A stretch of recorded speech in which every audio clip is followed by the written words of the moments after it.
This episode of Adventures in Alchemy is brought to you by the Moon and Magic Planner, 13 Moons of 2020.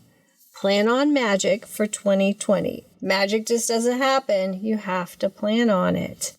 And this planner has plenty of ideas and spaces for creating magic. It celebrates the moons instead of the months. It follows the cycles of nature.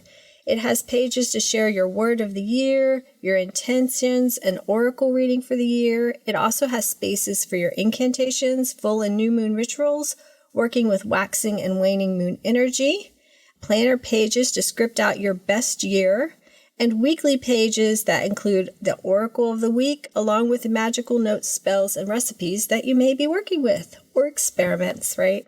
And also you can track all of your magical habits here because these habits really build up our own connection to magic in the world. And it's just brimming with magical energy for you to have the most magical 2020 yet. How many times did I say magical? Too many. But go to the show notes and check out the link, or just go to www.dailyalchemy.com and scroll down to about the middle of the page and you'll find a big button that'll take you right there where you can see the brand new gorgeous cover for 2020.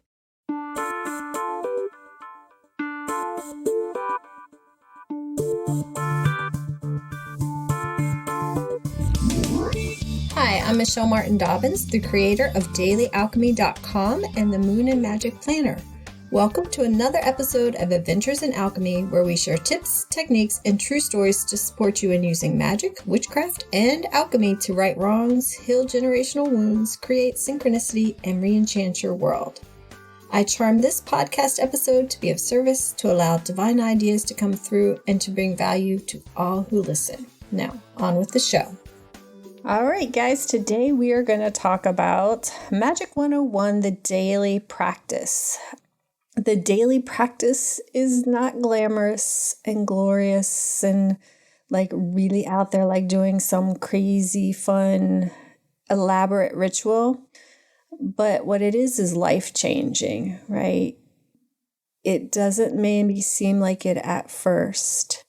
But the reason, we talk about having a magical practice is because it's a practice. And the people who are going to see the most significant change in their lives from doing any kind of magical work, law of attraction, witchcraft, hoodoo, whatever, are the people who have a daily practice. Okay, I cannot stress that enough. A daily practice. I think I've talked about it in like the microdosing and the macrodosing podcast episode a few episodes back, maybe 10 or so now.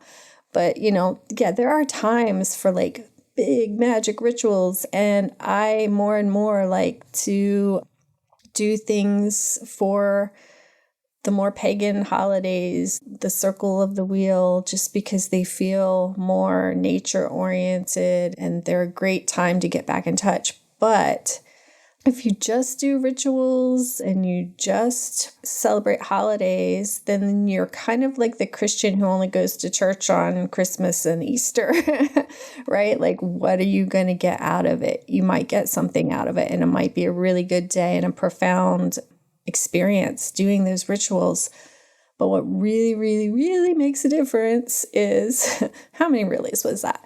Is having a daily practice. So I wanted to go back to the basics and give you an idea, actually give you the steps, give you the experiment to follow to start a daily practice if you don't have one, and maybe just some ideas to play with and tweak your daily practice if you do. But if you do have one, like I feel like you're ahead of like at least 95% of the people in the world, the magical world, as well as the normie world. So stand by at the end. I have an action step with you and the normal experiment, but a call to action for those of you who are magical practitioners that you may or may not be interested in, but listen and see. It shall be an invitation for you. Okay, so I do believe that starting small is the key, right? Because a lot of times, especially, I think that's the thing with doing a daily practice too. It's like sometimes people might do like this out of the blue ritual or spell or, big law of attraction vision board, and they don't get the results they want and they think it doesn't work. And that's because you haven't built up the muscle, because magic is an alchemy. Whoa. It's all about you. Like, that's the big difference between alchemy and chemistry, right? Alchemy, the outcome depends upon the practitioner. That's the way magic is. That's the way alchemy is. That's the way pretty much everything metaphysical is. Chemistry, everybody's supposed to follow the steps and get the same outcomes. That ain't how magic works, okay? So let's just throw that on the table. Everybody, you bring your energy to the mix. And what is going to improve your energy and improve your connection with the enchanted realm? A daily practice, okay? So start small so that you don't overwhelm yourself. Like I often talk about having one core practice to start with. And to me, that's always a valid place to start. And I'll put a link in the show notes. I do have a blog post on it and even maybe an old podcast, I'm not sure. But, that's a valid place to start. But if you want to start with a little bit deeper daily practice than just one core practice, I'm going to give you the 2 steps that I recommend, the 2 starting places. And then I'll share mine with you. Mine might be a little bit more complex than what I'm telling you to do, but actually not that much. So I'm going to pull back the curtain and let you hear. I'm going to tell you exactly what I do for my daily spiritual practice. So the 2 steps that I recommend, one is to find a kind of meditation that works for you. Yes, meditation. I know sometimes we don't want to do a meditation. That just seems weird and out there and really hard. And I will link, because I do have a whole blog post on how to find the right type of meditation for you. And for the premium members, there's a whole meditation class that teaches tons of different methods. And I am going to be reopening that this month. Oh my gosh, I'm recording this on December 1st, and I think it may come out tomorrow. So I am going to be reopening that. So look for that. If you're not on my email list, get on my email list at dailyalchemy.com.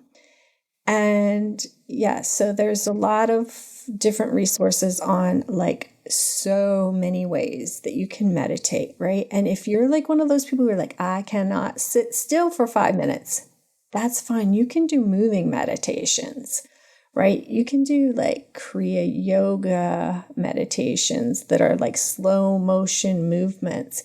You can do like just mindfulness meditations of taking a walk or washing the dishes, or just, there's so many ways to meditate. There are so many. There is a way that will work for you. And I'm sorry, it's not sexy, but it's true. Meditation is the most important key to a magical life. That's because you need to get quiet. You need to get quiet because you're missing so much of the magic around you, right? This world is a magical, enchanted place, and we, for the most part, don't see it. Now, some of us on this podcast see it more than other people, but I think we're too busy and we're too chitty and letting constant stuff going on in our mind that we're missing the magic. So you have to. I'm sorry. It's a requirement. Like I said, you don't have to sit still, and you don't have to be like, holding a mudra in the cross-legged, what is the name of that position, yoga position, but you do have to find a way to meditate. But I promise you, it's easier than you would think. Then the second step is we're going to have to add some more enchantment, right? Or a metaphysical daily practice. So I recommend you just start with one. Okay, and I'm going to give you a listing of some of the things that you can start with. You can start with working with your ancestors. You can start with working with planetary deities, although the sun and moon aren't actually planets, but we do the sun and moon and Mars, Jupiter, Venus. We don't usually work with Saturn because Saturn energy is very high on this planet anyway. I feel like I'm leaving somebody out. Oh, Mercury.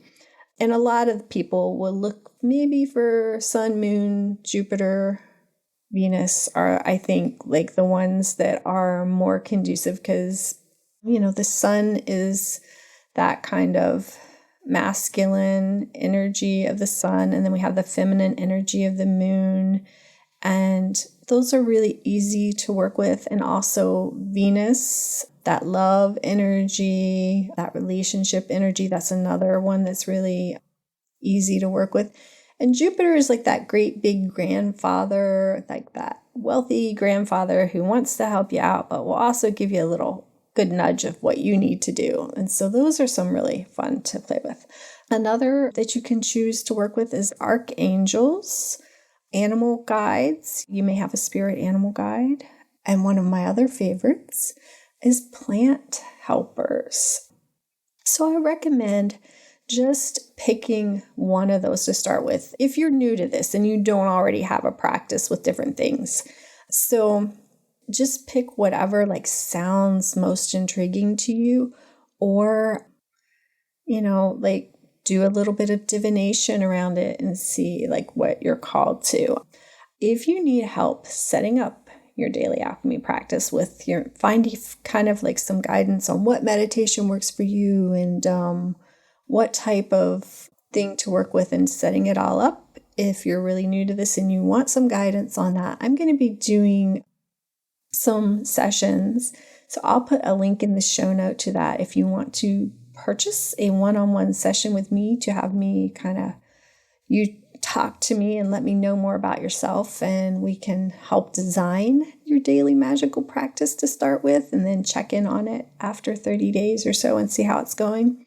That's going to be available. So I'll put a link to more about that in the show notes. I'm not going to go deep into that here, but those are the two things that I recommend somebody start out with as a basic daily practice. Some type of meditation and some type of other enchanted being work, I guess I should say. Plants, animals, ancestors, angels, deities. There are people who work with all kinds of spirits. But if you're a newbie, that's kind of as far as I would recommend you go, unless you have this deep, deep calling and some kind of person who is supporting you. So I'm not going to get into other things on here for now. But once you have these two sorted, here's the fun part, right? You create a short daily alchemy plan. This is your basic daily practice, right? And then you just do it to the best of your ability every day. Every day is a new day, right? One day you might forget or you might be stressed and and it's fine. Here's the thing, you do it and don't worry about how you feel about it, right? Maybe you do something and you felt no connection, no emotional connection to it. That's okay. But here's my recommendation to you. Commit. When you're just starting, either commit to 30 days or 90 days, a trial of this practice before you switch it up, right? Don't just say, I'm going to work with ancestors and at the end of the week, ancestors aren't doing it for me. I'm going to change that. Give it time. That's, it's the daily practice. And so, as I've said, it's a practice. And it's like learning a language or learning how to play a musical instrument. You don't just practice for a week and it's I'm no good. No, you know that it's going to take time. And, this is the same thing too. You might have some really cool things happen really fast. You might not. It's fine because we're all magical beings. We're all spiritual beings living a human life. We all have the ability to connect and live a more magical, more enchanted life. And I think that's really important because I feel like the way the world is going right now is sucking the magic out of all of us. And it breaks my heart to know that so many little children are on antidepressants and anti-anxiety meds just to get through their day. And so many adults. And I'm not putting medicines down if you need them. I'm just saying We need to look at the symptoms and what's causing the root cause of the malaise in our society. And the root cause, I believe, is that we're not living the lives that we're meant to live for many reasons. And for me, I feel like consumerism and capitalism is a lot of that reason. And so I go off on a tangent on that. But here's the thing that pulls you out of all that like noise coming at you. Buy this, do this, be this. This is what you have to do to be successful. No, you don't, okay? You have to feel good in your body and good in your life and feel like you are living fully, deeply. That's what you need to feel like you're living a good life. And there are different ways to get there, but I really strongly believe that a daily alchemy, a daily magical practice, spiritual practice is a great way to do that. And you don't have to say, I'm going to do this so that I feel better or so that I'm less sucked into the consumerism or da-da-da-da-da, because it just happens if you commit to the plan. So I want you to make your plan. I want you to commit to your plan. And like I said, if you need help, there'll be a link in the show notes where you can sign up or learn a little bit more about the offering that I'm doing to help people one-on-one create their plan and get it going and working for them. But for right now, I'm going to share with you my current practice. And it shifts and it changes over time. So in the morning, I do a short meditation. I like to do just like the feeling of my feelings a lot. I do cycle through some visualizations and different things, but I always do a short meditation. And my practice as of several months now has been working with like calling in the 4 directions and the 4 elements to be with me as I start my day. And a lot of times they'll tell you when you call in the 4 directions, and you can Google that. I'll put a link to one of my favorite longer prayers for calling in the 4 directions. I just do a really short one though in the mornings where I'm just like actually literally visualizing the water, air, fire, earth around me, being with me, plus sun and earth. So earth is kind of twice, but like I think of earth as like Mother Earth. So you can do something really simple like that. But like I said, I'll put some links to some of those and you can create your own. That's kind of what I've done. Like sometimes I do a longer one. On Tuesdays, I always do a longer one. And when you're doing that, calling in these forces to be with you, which this is my practice, so you don't have to do this. I'm just kind of telling you what I do. It's always like if you're doing like a big ritual or something and do that, you want to like at the end go back and release them. So what I've done is like be with me through my morning spiritual practice and then go if you must, stay if you can kind of thing as I go through my day, right? I light some incense and set out fresh water for the local nature spirits and for my particular spirit helpers that I work with. And then I just step into the energy of the person that I choose to be as I go through my day. Like the me that I used to always say next level me, but just the me that I choose to embody right now. And that me may not have all of, what I normally express through myself. But I know that because that's the me that I choose to be, then I can start expressing more and more of that as I keep remembering to step into that energy and just be that energy and make my actions and my choices from that energy. And that's something that I work with people one-on-one, deciding like what energy they want to step into and helping them to do that.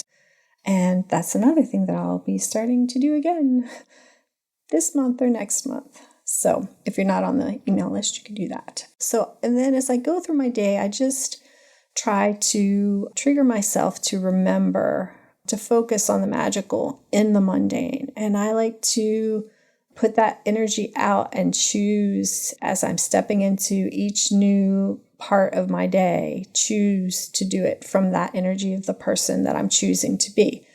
And I like to do a lot of Reiki. So if you do Reiki or any other kind of energy healing, I like to send that out to other people throughout the day. I like to put it in things I'm cooking throughout the day, in the water I'm drinking. It's just kind of a natural, normal part of my life to add Reiki to pretty much everything. And sometimes I don't remember, right? And so it's fine. Like I said, every day it's a new beginning. It's a new day to practice. So that's what I do on a daily basis. And I also, when I'm going to sleep, I try to just tune in and feel the feelings in my body as much as I possibly can. And that's one of my favorite ways to meditate, just to feel the feelings and feel the sensations in my body and be with them. So then I have a few days that I like to do some extra things on a regular basis. So this is for those of you who already have a daily practice and you might want to step it up. So on Tuesdays, that's my biggest day where I spend at least an hour, sometimes 2 hours on my spiritual practice. So I work with St. Martha. So I clean her altar and I set out new offerings for her. And I spend some time in communion and working with her. And then I go to my ancestors and I clean their altar, and I'm slowly adding pictures to that altar and things. So I clean it. I put out new offerings for them, fresh offerings, take away any old offerings, make sure all the water and the flowers are fresh. And with my ancestors, I usually sit with them and drink coffee or tea with them. And I kind of, in that time, I'm still working through Daniel Foer's book on ancestral medicine. And I'll put a link in the show notes to that. He teaches us how to heal our family lines, like our mother's mothers, our mother's fathers, our father's fathers, our father's mothers lines. And that's something that takes time. So I'm actually on the fourth and the last line. And then once they're all healed, you just, continue to spend time and making sure things stay good, keep that relationship good, keep things healthy and happy, right? So with that, I'll do a meditation, just some working through healing that. And I'll use some drumming. A lot of times I'll use a drumming journey on YouTube. And then I'll journal at the end of that, just about my experiences, what came up for me while I was doing the journeying work. And so that's my main thing that I do is Tuesdays. Fridays, this is still a work in progress for me, but on Fridays, I usually go to the cemetery. Like I said, I'm not 100%. Right now, I'm probably going 2 out of 4, especially as it's getting colder. But sometimes a practice requires bundling up, I guess. But that's a time when I spend time working with another spiritual practice that I'm learning. And for me, the cemetery is the best place to work with that. So those are the main things that I do. I also have other things I do as I need to. And I do like to try to write in my journal in my Moon and Magic planner. If you guys are looking for those, they are out there. But I usually try to make a note in there about what's happening, synchronicities I see, different experiences that I'm having, things that are showing me I'm on the right path. And one other thing that I usually am always doing most of the time is working with a certain plant ally by meditating on it and usually ingesting it. Obviously, when I'm working with a poison plant, I won't be ingesting it. But there are a lot of ways to work with plants, and I think I have a class on that for the premium members. We did some experiments on working with plant allies. And one of the things I like to do is just be on the lookout for plant allies that are in my world. So recently, I wasn't planning on it, but my husband came to me. He's like, I found this bush. Is this poison? And we looked it up. It's called a firethorn bush. And so it's beautiful. And, I'm here in the Northern Hemisphere. It's coming on Christmas time, Yule time, and it's these beautiful red berries that aren't poison, go figure, but they aren't really good to eat just as they are because they have arsenic in the seeds, kind of like apple seeds do, but they're berries, so there are a lot more seeds.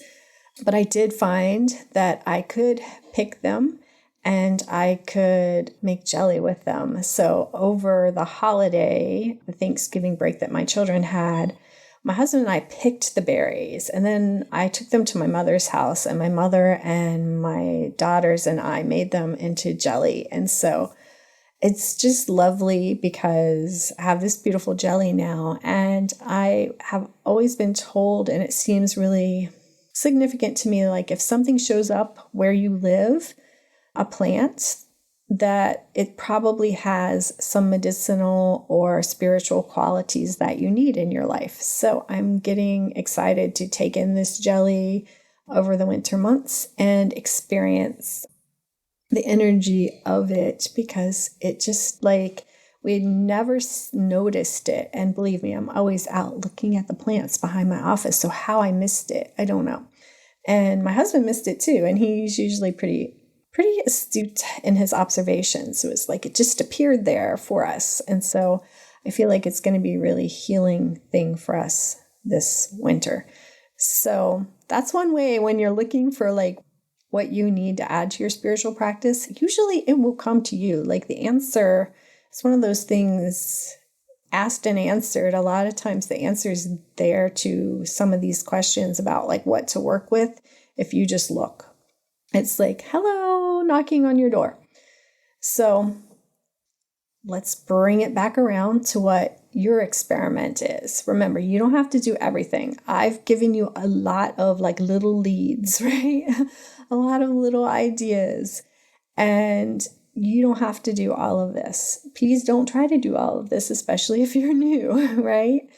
So your experiment is, 1, find a good meditation for you and do it every day, the same-ish time, right? Like, if you can. It's really nice if you can do it in the same place and sort of the same time, like if you do it in the morning in your bedroom, or if you do it in the evening out on your back porch or whatever, because then your body gets in tune to this time of day, this place, we're going to center in. And then the second is find some other metaphysical being to work with, plant, animal, angel, planetary, deity, ancestors, and just have a short daily practice devoted to that. Like 5 minutes is enough. But if you have time and want to do 10 to 15 minutes, that's great too. Just start with those two, right?